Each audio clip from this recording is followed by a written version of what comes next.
Michael Singer gives example of Sally. Sally was married to a man called Sam, and she got divorced. Now she is living alone and she's working. But then one day her friend asked her to go to a party, and in that party she was there, and somebody called out Sam, and she felt uncomfortable because that was her ex-husband's name. And then when somebody introduced her with Sam, she didn't want to talk to him.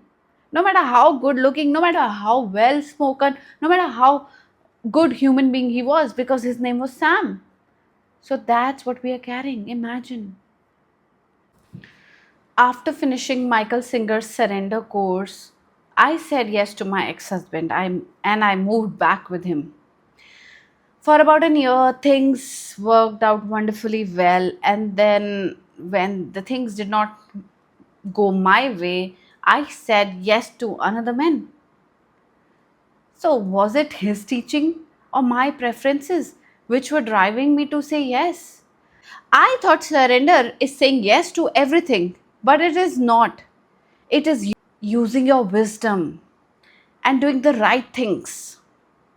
So, if you're not feeling like going for work and you say, I'm not feeling like going for work and I surrender, that's not surrender. Surrender is starting your car even if you're not feeling like going to work and going and showing up. That's surrender. But I was using that surrender in my life in wrong ways by fulfilling my preferences. And that's what I learned a little later in my life. And I want to tell you exactly that so that you don't do that mistake. Hi, my name is Alma. I'm a storyteller and a present moment practitioner. I love listening to Michael Singer, Eckhart Tolle, and Rupert Spira. Michael Singer's surrender story is one of the most simplest and one of the most difficult thing that you could try in your life. Saying a yes to pasta instead of pizza is easier, but saying a yes after being divorced to another marriage, or saying a yes to a friend who cheated you, who mistreated you, or saying yes to a relative after going into an argument, these are difficult, right? And these are the main ones, main pain points we need to work on. Imagine your aunt calls you up, but you don't like her. And I know you won't pick up the phone because you don't like her. But at that time, take a deep breath and think, why am I having such opinion about her in my head? Why do I don't like her? So that's surrender. Surrender is not choosing a different car or choosing a different path. It is on those areas where you have been stuck for many, many, many, many years. Like a child in a school had an incident where his friends mocked about him, they laughed on him. He'll be always scared for life to make good friends. He will make friends, but not so deep so that they can know about his life and make fun. So, where are those areas in your life there you're holding such patterns? And Michael Singer says these stuck patterns are stuck energy inside your body, just like you're holding a ball inside the water and it wants to come up.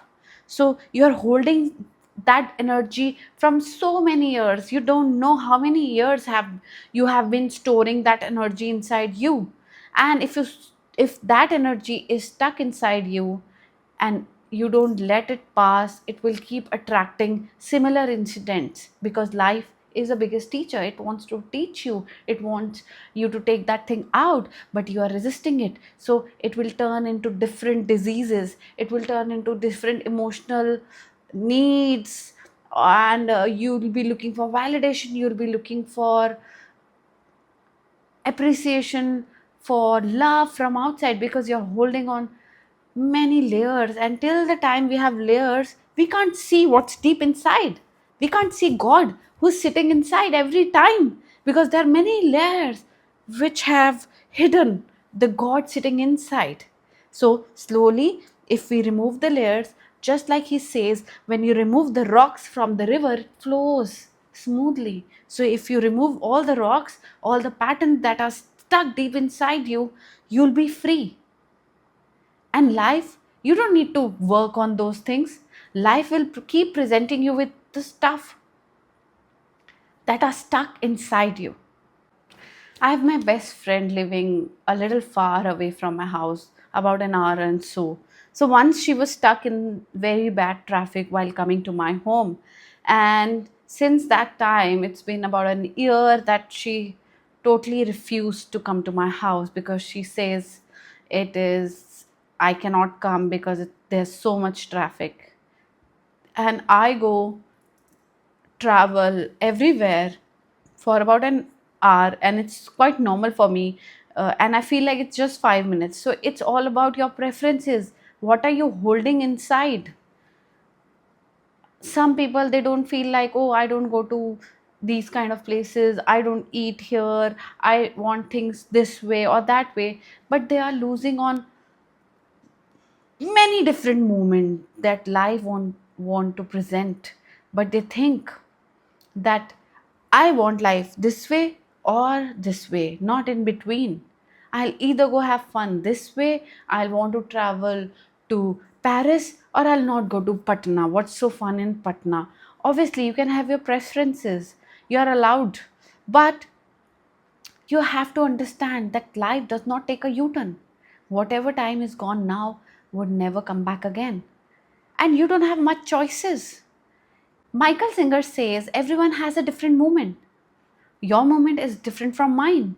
My children moment is also different from mine. Everybody has been given a moment, but we don't appreciate that. We are always in a mind thinking about, oh, I wish I could be here, oh, I wish I could be there. And we are losing on what life has presented us. When we were born, we never knew which parents we will choose, which house we will choose, but we were so joyful. Now, when we have the decision of choosing a house and choosing a partner, we are stressful. We should be happy that now we have the option of choosing the right partner or right house or right kind of job. But we are never fully joyful. We are always anxious, thinking, would we make a good choice? Would we end up on a right path? Oh, I don't want to make a mistake. Oh, I'll think a lot. I would not marry because I don't want to marry a wrong person. As if we are living here forever and whatever we do, we cannot change that. So, Michael Singer's teaching is simple: have no preference. A preference is a dis-ease of mind. It's actually a disease of mind. Why do you have a preference? So, if you make a plan of going on a hike and it rains, you'll be like, oh, it was my birthday today and it rained. Oh God, I have such a bad luck. Oh, my luck. I have such a bad luck. No, you don't. It just rained because it had to. So, to mix our thoughts with reality is a problem. Years back, I met a guru on Instagram, and he said, you may think whatever you want. You can think whatever you want. Do that. You're free. But accept the reality. Don't fight with the reality of this moment. Whatever is coming your way, whatever is there, simply accept that. Many times I wanted to go somewhere, but it did not happen. I felt bad for some time, which is normal. And then I realized that, oh, whatever universe decided for me was the best. Because when you surrender, you know that somebody else is controlling your things. And that's more beautiful from what you can do for yourself. We have a small human mind, and we cannot think beyond a certain area. I cannot make decision out of my perceptions, my beliefs, my environment, my learnings, but somebody there can make decisions for you because he has a larger perspective. He has seen everything because he knew where you should be placed, what kind of parents you want to grow, what kind of husband do you need to grow. He knew everything. So trust the universe, trust the power of surrender. and trust the God's supreme power. Even before we were born, things were going on, things were taking shape. Even after we die, things will keep going on, it will keep changing shapes. Everything would work the way it does. So, why are we putting our head so much that we are losing onto this blessing called life? Oh, I don't want this way. Oh, I don't want that way. I don't like that way. I like my coffee with this. I like my things with this. Okay, it's good. But sometimes when you don't have it, don't make it an issue. Don't turn it to something which can ruin your mood for days or for many days. Instead, use that time to love life, to remember God, to know the reality, to know the truth. Who are we and why are we here? Why we think, oh, I want to have a good career, and after the career I want to get married. Okay, after the marriage I want kids, after the kids I want to do my own work, after that I want to retire. Every time there's one need and other, we have preferences one after the other.